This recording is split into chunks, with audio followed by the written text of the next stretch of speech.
Hi there viewers! Agad-agad nga ako nagpunta dyan sa MOA Optical Clinic kasi nasira ang frame ng salamin ko at naupuan ng anak ko yung frame ng salamin. Hindi niya napansin na merong salamin doon. So ayun, bali. Kaya agad-agad ako nagpunta dyan.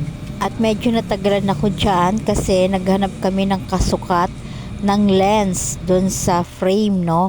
Magkasukat sila kaso wala dyan banda. So naghanap pa kami at mabuti na lang may nakita yung staff, isang peraso na lang at medyo may kamahalan.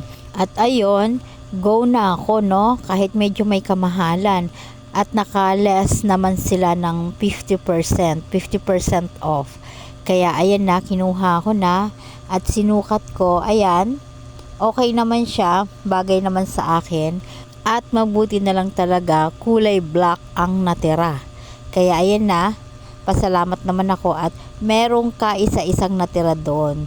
Siguro talagang para sa akin yon. Kaya thank you Lord, no, at merong sumukat talaga doon sa lens, no, sumukat yung frame, no, doon sa lens ng salamin ko. At lumabas na nga ako doon sa optical clinic at ayan, pauwi na ako niyan. At thank you ulit sa mga nanunood at sa mga manunood pa. Maraming salamat sa inyo.